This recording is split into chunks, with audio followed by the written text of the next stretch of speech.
കേരളത്തിന്റെ സമസ്ത മേഖലകളിലും അതിഥി തൊഴിലാളികളുടെ സേവനം ഒഴിച്ചുകൂടാനാവാത്ത ഒന്നായി മാറിക്കഴിഞ്ഞു. കാർഷിക രംഗം, ഹോട്ടൽ വ്യവസായം, നിർമ്മാണ മേഖല, ക്വാറി മേഖല, പ്ലൈവുഡ് വ്യവസായ മേഖല തുടങ്ങി മത്സ്യബന്ധന മേഖല വരെ അതിഥി തൊഴിലാളികളുടെ സേവനം മലയാളികൾ പ്രയോജനപ്പെടുത്തുന്നുണ്ട്. വീട്ടുജോലികൾക്കും ഇപ്പോൾ അതിഥി തൊഴിലാളികളെ ഉപയോഗിക്കുന്നു.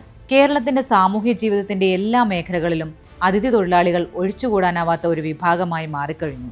അവരെ സംബന്ധിച്ചിടത്തോളം കേരളം വലിയ തൊഴിൽ സാധ്യതകളുള്ള പ്രദേശമാണ്. കേരളത്തിൽ പണിയെടുത്തു നല്ല സമ്പാദ്യങ്ങളുമായി നാട്ടിലേക്ക് മടങ്ങുന്ന അതിഥി തൊഴിലാളികളുടെ എണ്ണം ചെറുതല്ല. ഒരു കാലത്ത് കേരളീയർക്ക് മുന്നിൽ ഗൾഫ് രാജ്യങ്ങൾ തുറന്നിട്ടിരുന്ന ആകർഷകമായ തൊഴിൽ ജീവിത സാഹചര്യങ്ങളാണ് കേരളം ഇതര സംസ്ഥാന തൊഴിലാളികൾക്ക് മുന്നിൽ തുറന്നിടുന്നത്. ഈ മേഖലയിൽ ഒരു പുതിയ പ്രതിസന്ധി ഇപ്പോൾ രൂപപ്പെട്ടിരിക്കുന്നു. ബംഗാളും ആസാമും ഉൾപ്പെടെയുള്ള സംസ്ഥാനങ്ങളിലെ തെരഞ്ഞെടുപ്പുമായി ബന്ധപ്പെട്ട് നാട്ടിലേക്ക് മടങ്ങിയ തൊഴിലാളികളിൽ മഹാഭൂരിപക്ഷവും മടങ്ങി വരുന്നില്ല എന്നതാണ് കേരളത്തിന്റെ തൊഴിൽ മേഖലയെ പ്രതിസന്ധിയിലാക്കുന്നത്.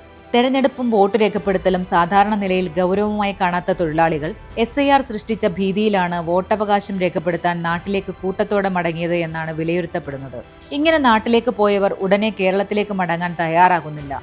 പൗരത്വം ഉൾപ്പെടെ ആശങ്കപ്പെടുത്തുന്ന പല പ്രശ്നങ്ങളുടെയും നൂലാമാലകൾ പരിഹരിക്കാനും ആവശ്യമായ രേഖകൾ ഉൾപ്പെടെ സംഘടിപ്പിക്കാനുമായാണ് ഇവർ നാട്ടിൽ തുടരുന്നത് എന്നാണ് പറയപ്പെടുന്നത്. തൊഴിലാളികളുടെ അഭാവം എല്ലാ മേഖലയിലും പ്രതിസന്ധി സൃഷ്ടിക്കുന്നുണ്ട്. നിർമ്മാണ മേഖലയിൽ പലയിടത്തും പ്രതിസന്ധികളുണ്ട്. പൈനാപ്പിൾ കൃഷിക്കാരും കവുങ്ങ് കൃഷിക്കാരും ഉൾപ്പെടെ കൃഷിക്കാർ പ്രതിസന്ധിയിലായി. പാചകവാതക പ്രതിസന്ധിയിൽ വലയുന്ന ഹോട്ടൽ മേഖലയിൽ തൊഴിലാളികളുടെ ക്ഷാമം കൂടുതൽ പ്രതിസന്ധി ഉണ്ടാക്കിയിട്ടുണ്ട്. പ്ലൈവുഡ് ഫാക്ടറികളെയും ഈ പ്രതിസന്ധി ബാധിച്ചു കഴിഞ്ഞു. കേരളത്തിൽ അവശേഷിക്കുന്ന തൊഴിലാളികൾക്ക് ഇപ്പോൾ വലിയ ഡിമാൻഡാണ്. അവർക്കായി ഉയർന്ന തുകയാണ് തൊഴിലുടമകൾ വാഗ്ദാനം ചെയ്യുന്നത്. ഇതിനെ തുടർന്ന് തൊഴിലാളികൾക്കായി ലേലം വിളിയും നടക്കുന്നു. ഈ പ്രതിസന്ധികൾക്ക് വൈകാതെ പരിഹാരമുണ്ടാകുമെന്ന പ്രതീക്ഷയിലാണ് തൊഴിലുടമകൾ. അല്ലാത്തപക്ഷം പല മേഖലകളിലും സ്തംഭനാവസ്ഥയുണ്ടാകും എന്നതുറപ്പാണ്. തിരികെ വരാൻ ഭായിമാർ തയ്യാറാകുമെന്ന് തന്നെ നമുക്ക് പ്രതീക്ഷിക്കാം.